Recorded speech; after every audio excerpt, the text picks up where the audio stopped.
क्या आपने कभी घर से निकलते समय गाय, ब्राह्मण, दही या जल से भरा कलश देखा है और आपका काम सफल हो गया, या फिर बिल्ली ने रास्ता काटा और काम बिगड़ गया?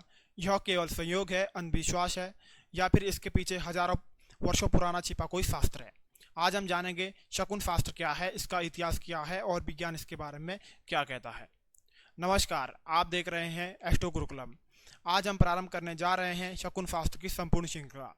भारतीय संस्कृति में केवल ग्रह नक्षत्र ही भविष्य के संकेत नहीं देते, बल्कि प्रकृति, पशु पक्षी, मनुष्य शरीर, ध्वनि और वातावरण भी भविष्य घटनाओं के सूक्ष्म संकेत देते हैं।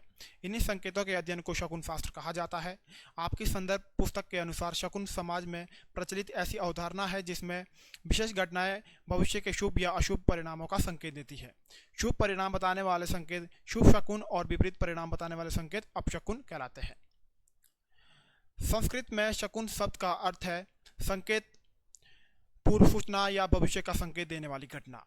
प्राचीन ऋषियों का मानना था कि संपूर्ण प्रकृति परमात्मा द्वारा संचालित है। जब कोई महत्वपूर्ण घटना घटने वाली होती है तो प्रकृति पहले ही अपने शुभ संदेश देने प्रारंभ कर देती है। यही संदेश पक्षियों के व्यवहार में, पशुओं के गतिविधियों में, स्वप्नों में, शरीर के अंगों में, मौसमों में और ध्वनियों में प्रकट होते हैं। शकुन शास्त्र का इतिहास की बात करें तो शकुन शास्त्र का इतिहास ही अत्यंत प्राचीन परंपरा है। इसके उल्लेख अनेक ग्रंथों में मिलते हैं, जैसे कि अथर्ववेद में आपको प्रकृति के संकेत, शुभ अशुभ घटनाओं का वर्णन मिलता है।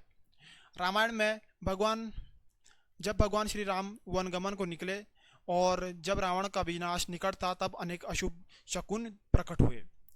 तुलसीदास ने भी राम रचित मानस में लिखा है, बैठी शगुन मनावती माता, अर्थात माता शुभ शकुनी की प्रतीक्षा की जा रही है। महाभारत में कुरुक्षेत्र के युद्ध से पहले उल्कापात, पशुओं का असामान्य व्यवहार, ग्रहों की विचित्र स्त्री, इन सभी को महाअनिष्ट ने शकुन बताया। नंबर 4, वराहमिहिर की वृष संहिता।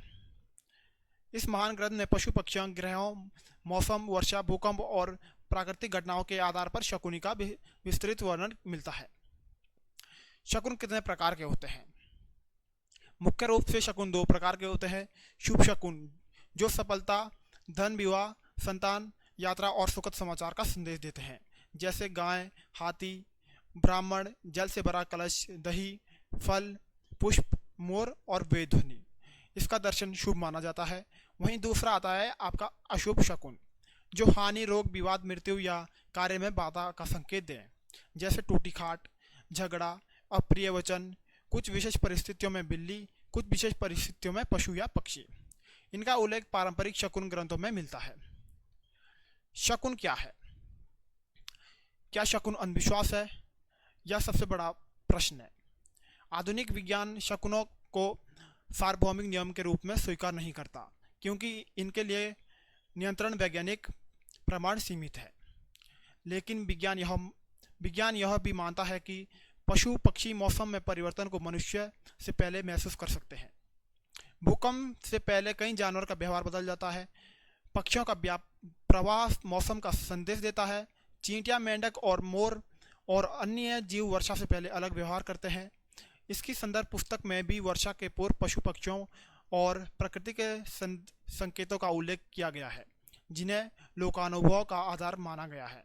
इसलिए हर शकुन को अंधविश्वास या पूर्ण सत्य मानने के बजाय इसे शास्त्र, अनुभव और विवेक तीनों के साथ समझना चाहिए। शकुन शास्त्र का महत्व है। यह शास्त्र में प्रकृति के साथ सामंजस्य में रहने की शिक्षा देता है। पूर्व संकेतों को जानवर हम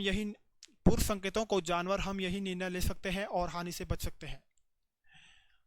यह हमारी परंपरा, अनुभव और ऋषियों के गहन अवलोकन का परिणाम है। यह जीवन में सजगता, सकारात्मकता और सतर्कता बढ़ाने में सहायक है। शुभ शकुन हमें उत्साह और आत्मविश्वास देते हैं, जबकि अपशकुन हमें सावधानी बरतने की प्रेरणा देते हैं।